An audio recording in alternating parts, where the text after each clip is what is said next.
नमस्कार।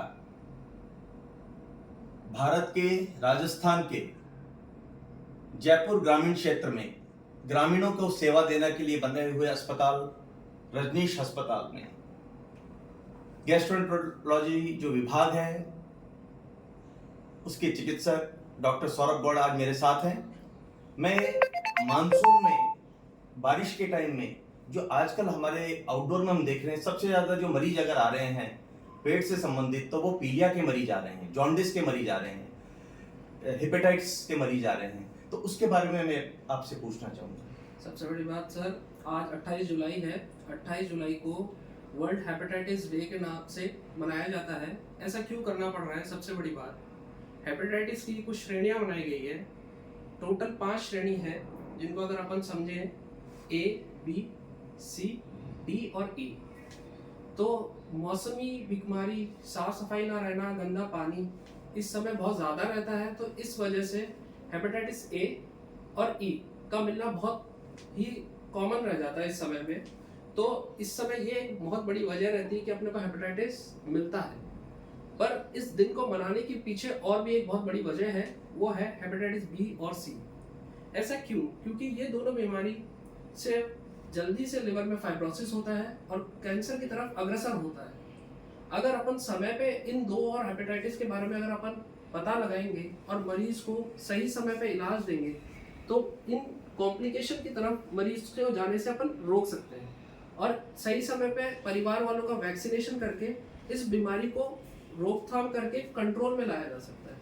तो ये एक बहुत बड़ी वजह है, क्योंकि आज के ज़माने में HIV और TB से भी ज़्यादा हेपेटाइटिस बढ़ रहा है और prevention is better than cure. इसीलिए आज हमने वर्ल्ड हेपेटाइटिस डे पे आपसे ये बात मांगी। क्या ये पांचों ही वैरायटी खाने से फैलती हैं? मैंने तो ये सुना कि इनमें से कुछ इंजेक्शन से या किसी पेरेंटल फ्रूट एक दूसरे में चला जाता है, थूक से, इनसे हो जाता है। गंदगी की वजह से A और E होता है। तो स्वच्छ पानी, साफ सफाई बहुत ज़रूरी है और ये सबसे कॉमन है। ज़्यादातर ये बच्चों में पाया जाता है। तो बच्चों में इसलिए होता है क्योंकि वो ध्यान नहीं रखते साफ सफाई का, इसलिए अपनी प्रैक्टिस में मिलता है। होने को ये बड़ों को भी हो सकता है। तो इसलिए A और E उनमें मिलता है। रही बात B और C, तो अभी हमारा आज का मैसेज हर जनता के लिए है कि ये जो वाटर बॉर्न डिजीज हैं, जल जनित बीमारियां हैं, स्वच्छ पानी ना पीने के कारण से या बाहर हम चाट पकौड़ी ऐसी चीजें खाने से अगर स्वच्छता का ध्यान नहीं रखते हैं तो हमको हेपेटाइटिस A और B हो जाता है। A और E हो जाता है। इसलिए जैसा आपने पकड़ा, B इनसे नहीं होता है। B किससे होता है? B कोई भी इंजेक्शन निडल यूज हुई हो, ब्लड ट्रांसफ्यूजन हुआ हो, कहीं बाहर से आपके सोर्स आए, या ये भी हो सकता है कि प्रसव के दौरान आपको आया हो या आपकी फैमिली में चल रहा हो। तो ये कॉमन कॉज है हेपेटाइटिस B के। तो इसलिए फैमिली स्क्रीनिंग बहुत ज़रूरी है जिसके घर में हेपेटाइटिस B है। हेपेटाइटिस B पार्टनर को भी हो जाता है? हाँ, ये बीमारी एक से दूसरे को होने के संभावनाएं रहती हैं। इसलिए हेपेटाइटिस B के लिए फैमिली स्क्रीनिंग बहुत ही आवश्यक है। और इसमें डरने की बात नहीं है। इसमें अगर अपन सही समय पे वैक्सीनेशन और फैमिली की स्क्रीन करेंगे तो इस बीमारी का वहीं रोकथाम हो जाता है। कई बार ऐसा सुना है कि माँ से बच्चे में भी ये हो जाता है। ये बहुत कॉमन रूट माना गया है।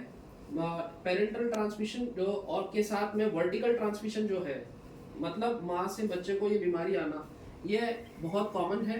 इसीलिए ANC प्रोग्राम के अंदर, एंटीनेटल केयर के अंदर हेपेटाइटिस B की स्क्रीनिंग की जाती है और इस बीमारी को उसी समय पकड़ के बच्चे को ये आगे ना जाए उसको वहीं रोकथाम कर दी जाती है। तो वैक्सीनेशन से हम कौन कौन से बचा सकते हैं? वैक्सीनेशन से अपन हेपेटाइटिस B को फैमिली के अंदर फैलने से बचा सकते हैं। जो पेशेंट है, जो डायग्नोस्ड है, उसको ये कॉम्प्लिकेशन में ना जाए उसके लिए मेडिसिन दे के इसको कंट्रोल किया जाता है। और रही हेपेटाइटिस C की बात, तो इसका एक कोर्स होता है ट्रीटमेंट का, वो पूरा करने के बाद इसको पूरी तरह मुक्त भी किया जा सकता है हेपेटाइटिस C को।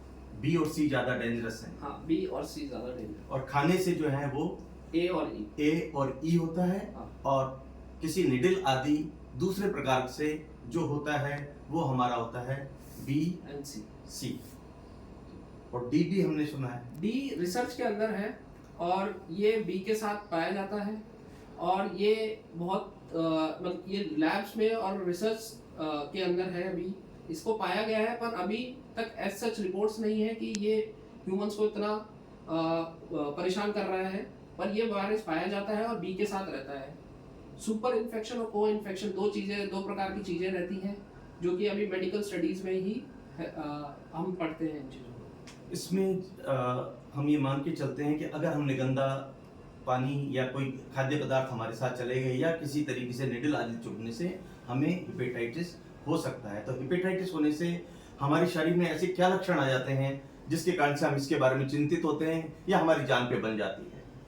हेपेटाइटिस के अंदर अपने को लिवर के जो लक्षण होते हैं वो मिलते हैं, जैसे भूख ना लगना, पेशेंट को उल्टियाँ आना, पेट में दर्द रहना, हल्का बुखार रहना, साथ में पेशेंट का आंखों में पीलापन आना, पेशाब ज़्यादा पीला होना। ये लक्षण लिवर की बीमारी के होते हैं जो कि हेपेटाइटिस के मरीज के अंदर दिखने लगते हैं।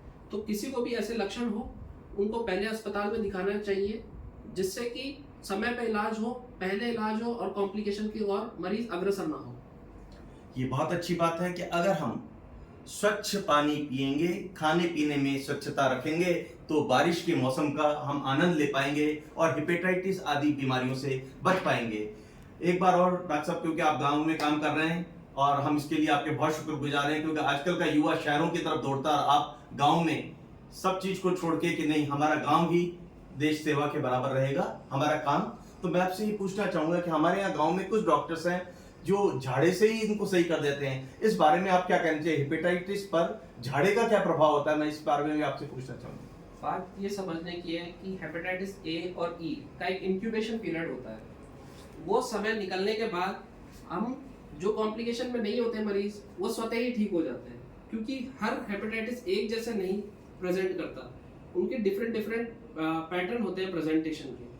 तो झाड़ा लगाना मतलब एक तरीके से वो इंक्यूबेशन टाइम को निकालना और वो मरीज स्वतः ही ठीक हो जाता है। तो ये ए और ई में पाया जाता है।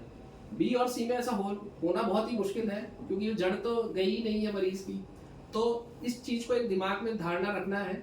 ईश्वर में सबको भरोसा होता है, हमें भी है, पर जो साइंस कहती है वो यही है कि इंक्यूबेशन पीरियड है, वो निकल जाने से अपना पीलिया अपने आप स्वतः कम हो जाता है। तो हेपेटाइटिस जो है एक वायरल बीमारी है, तो इनमें से जो कुछ प्रकार भी डॉक्टर साहब ने बताए वो सेल्फ लिमिटिंग है, मतलब समय के हिसाब से अगर आपका डिफेंस सिस्टम सही है तो मरीज सही हो जाता है और उसका श्रेय हम कई बार अंधविश्वास या झाड़ू आदि को देते हैं। तो हमारा आपसे आज यही रहेगा कि स्वच्छ पानी पिएं, खाना बाहर ना खाएं और अपने आप को स्वस्थ रखें। आपके अच्छे स्वास्थ्य की कामना के साथ आप स्वस्थ रहेंगे, आपका परिवार स्वस्थ रहेगा, हमारा समाज स्वस्थ रहेगा और स्वस्थ रहेगा भारत देश। नमस्कार।